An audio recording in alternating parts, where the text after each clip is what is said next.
work that you're doing. Thank you, Nomita, and it's my pleasure for talking to you today. Thank you.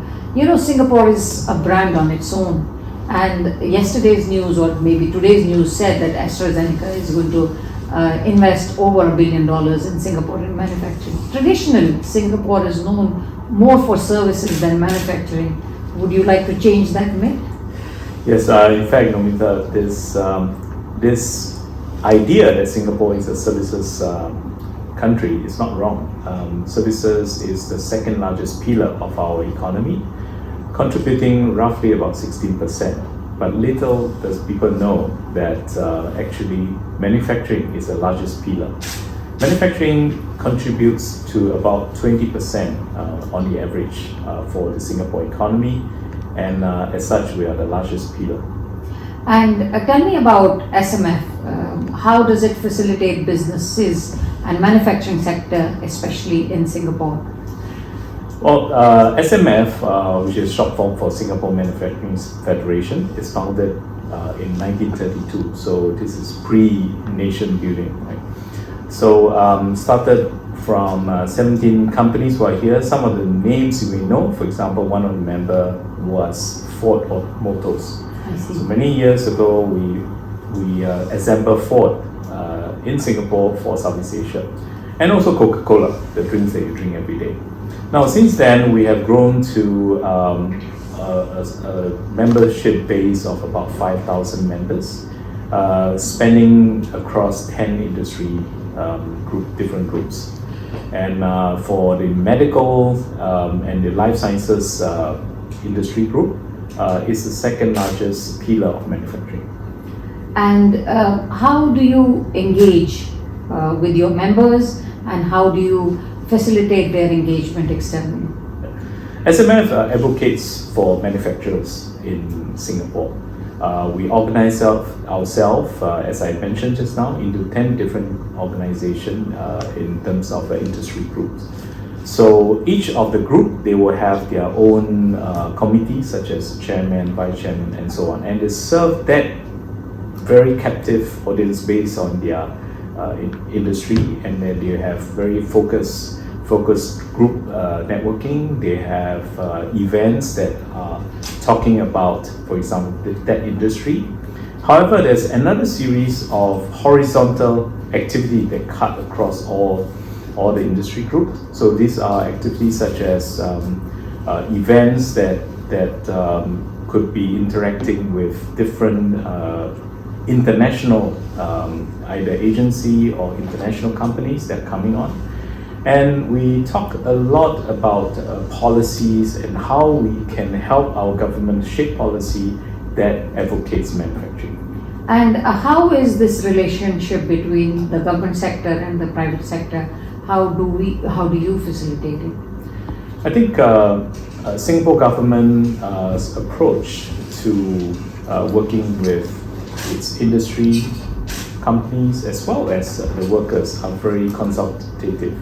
So we always like to say that we have a tripartite relationship, which means the government, the companies, and the workers all work in sync with each other. So many policy are consultative. So SMF being one of the important trade associations for manufacturers, we are being consulted on policy changes, manpower, or otherwise.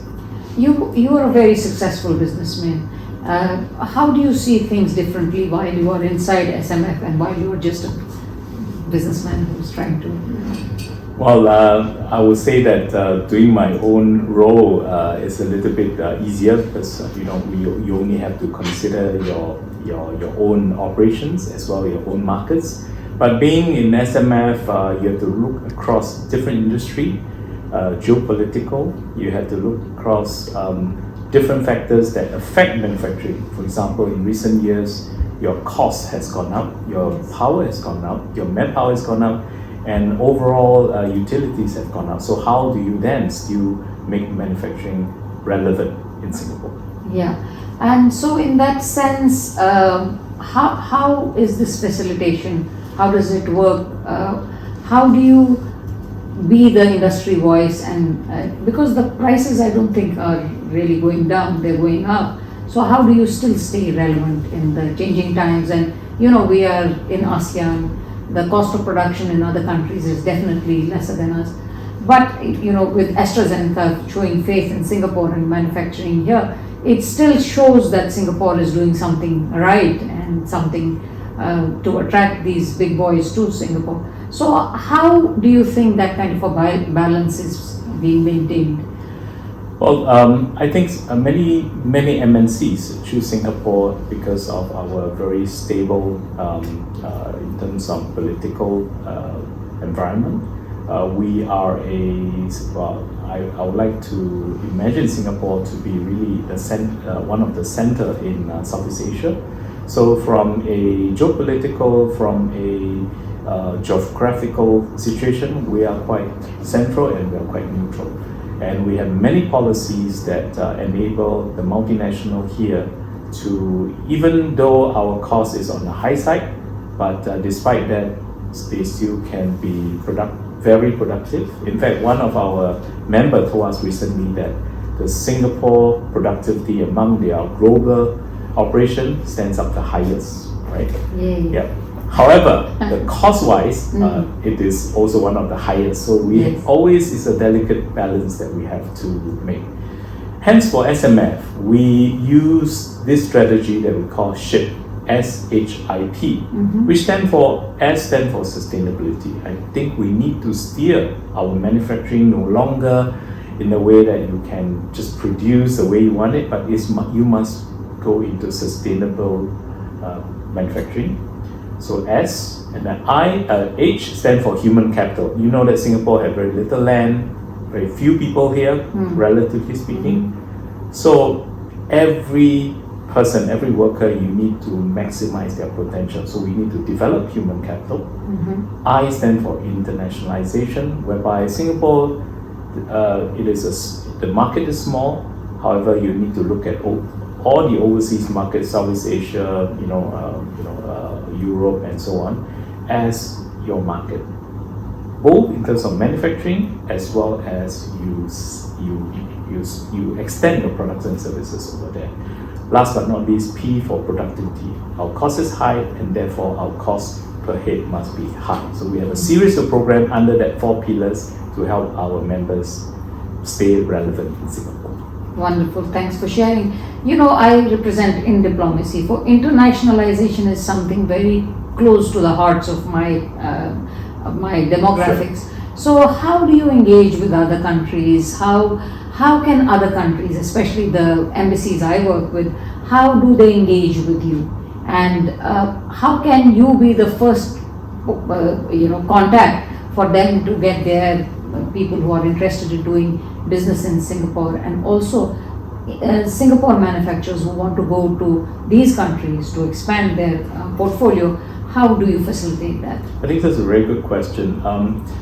I think SMF is very fortunate to be working with organizations like Sun Media, as well as many of our embassies over here.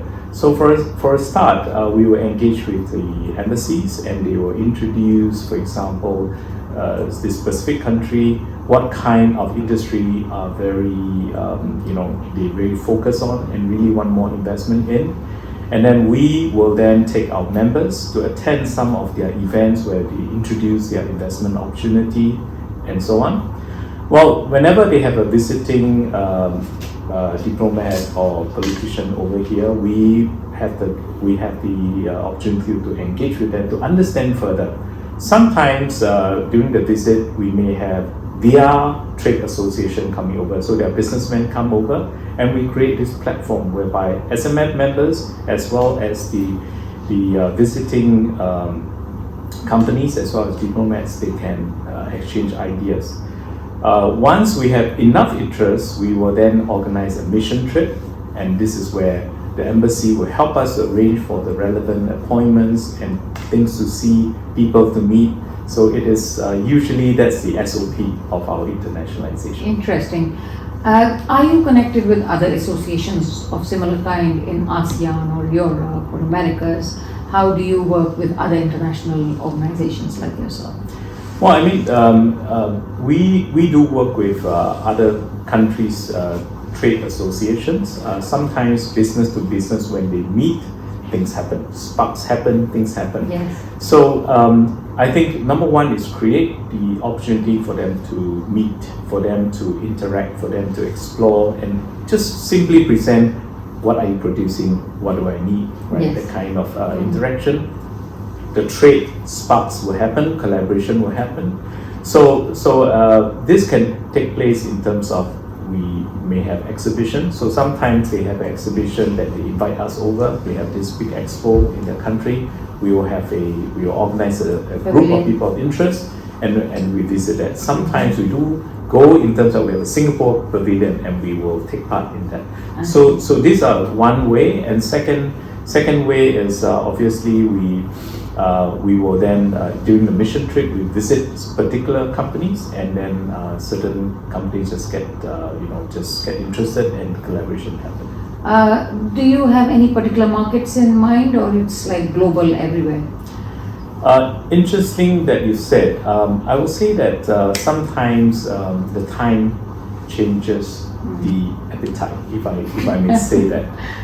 If you rewind back maybe 10 years ago, it is mainly Southeast Asia, China to be the main focus, and in recent time you can see the interest grow. For example, India, interest grow perhaps because of geopolitical situation. Vietnam has been particularly popular. And even Mexico, which is nearer to the North American markets. So these areas now become more sought after in terms of information as well as opportunity for our members. For your manufacturing sector, after COVID, supply chain has been an issue which everybody is talking about. Have there been any hiccups, and if there have been hiccups, how have you been solving it or facilitating it as an organization? That's a very good question. I think during COVID, you can expect there was, I think that at that point of time, the main supply chain that really causes problem was the medical supplies as well as food supply. Yes. I put it relevant to Singapore, right? So these two, as you know, right now, traditionally our eggs come from Malaysia, and now we bring them over as far as Poland. Yes, I'm surprised. How does the costing work? And still be competitive. I have no idea. I'm not. Yeah, because this news always intrigues me. Say, how do we even afford eggs from Poland? And now we have more countries. So we diversify our supply chain as well as and we have a member who's producing even tea bags. So there's particular tea bags actually come from Europe, but because of the Red Sea situation, they actually get disruption. So I think today is about diversing your supply chain, and don't put all your eggs in one basket. Yeah, that's why we have a new Prime Minister. Yes. And election is in the air as well. For international companies wanting to do business with Singapore, as an industry insider, what does this mean? What does this change mean to everyone?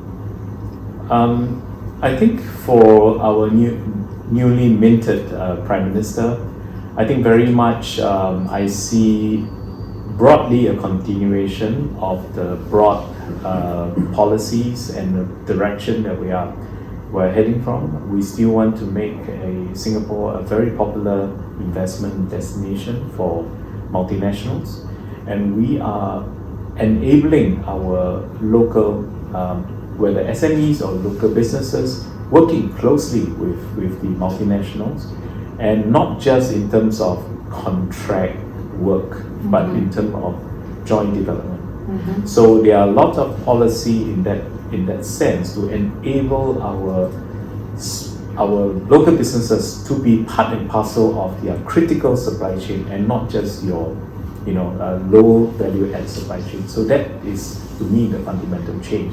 So in so doing, we make the supply chain very indispensable as much as we can. Singapore is a little dot which punches above its weight. Even I, as a normal Singaporean, when we go overseas, people look at us as if we have some genie in our hands that we're going to give them some knowledge that they can, make their countries as successful as ours.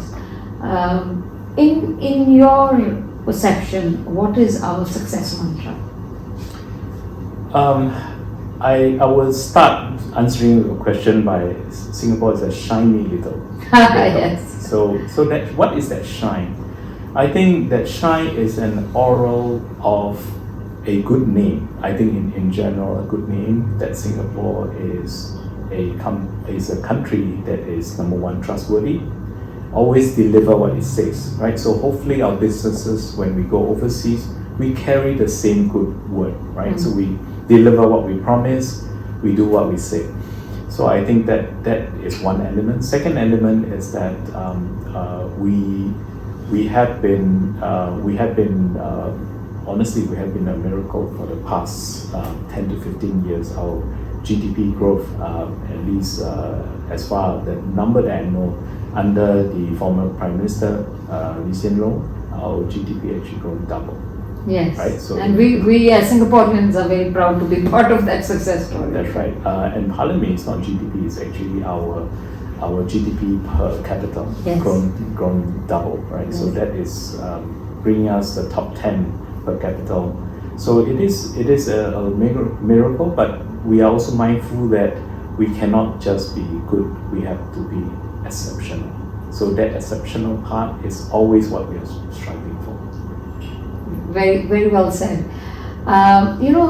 Issues like sustainability, climate change, gender equality, and quality of things, these are paramount in every industry. And since you are championing the cause of, Singapore Manufacturing Federation, among your members, what do you see the trend? How do they make sure that they are adapting sustainable practices? There is good gender balance in their country, in their companies, and then how the quality of their products. Does your organization look into these things, and do you have any statistics? What is the trend that you see? Well, Namita, like I said just now, our strategy starts with S. So sustainability is really one of the keywords that we are advocating today. Well, we know that I think if you ask any businessman, any businesses, they will say sustainability is important. But I think the next question is, what do you do? Do I just, I use recycle bags. I use paper bags, for example. I now have solar panel in my factory. Does it mean that I'm sustainable?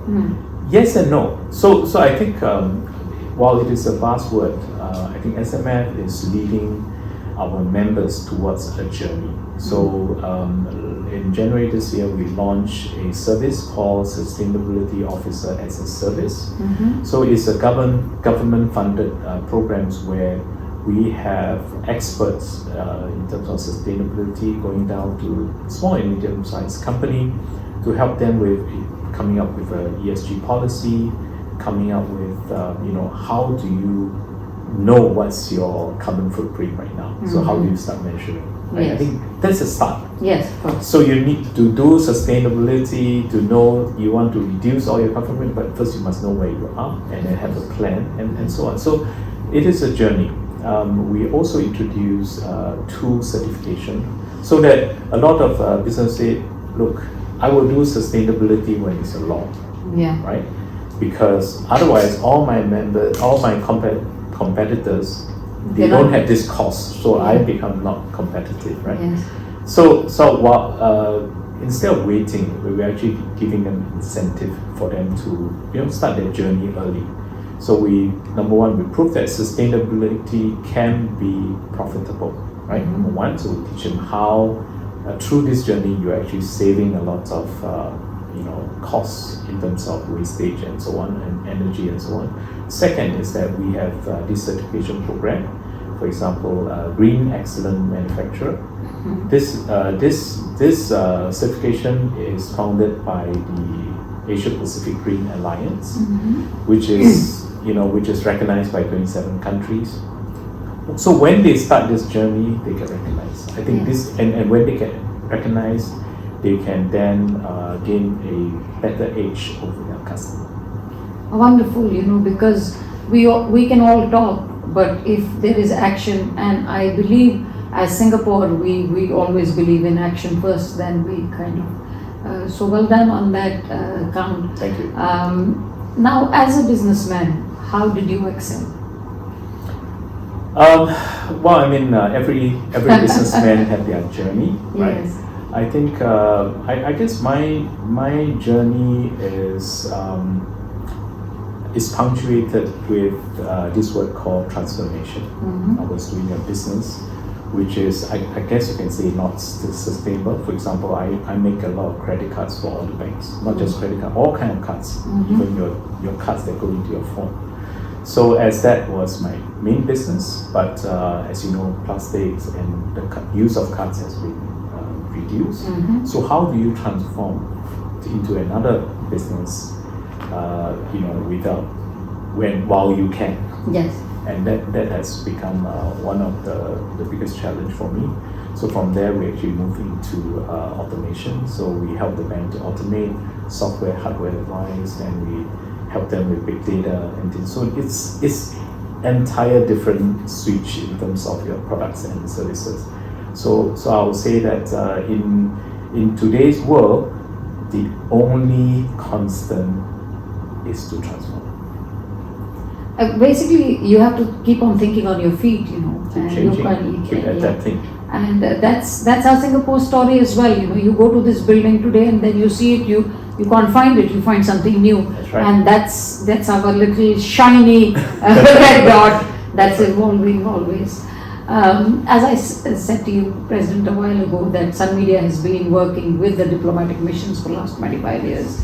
Very happy to have done so. So to celebrate our 25th year, we are doing a World Opportunities Forum where many of these embassies will speak and they will talk about investment climate in their countries. And we would like to invite your members and SMF, of course, to be part of it and to explore these business opportunities under one roof in this conference. And also in diplomacy, we'll have the 100th issue this August. And we will be celebrating it with a diplomatic ball where we will also facilitate and felicitate Singapore companies who have been instrumental in bringing the countries together.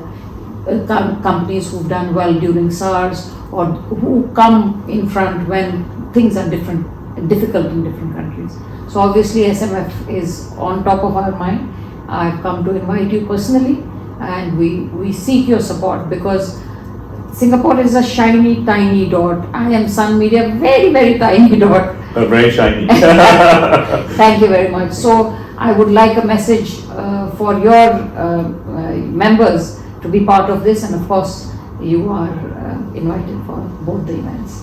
Thank you, Nomita. I think this event sounds very exciting, sounds very opportunistic because with all the embassies and each dishing out their best dish as an investment opportunity. And congratulations on the 100th episode or issue in diplomacy. Thank you. And we'll be happy to be there. Thank you very much. It's been delightful speaking with you. You walk the talk and you know your stuff. And I know SMF is in excellent hands. And it's been a joy and a pleasure to spend this half an hour with you. And with this, I wish you all the best. Thank you. Thank you. Yay!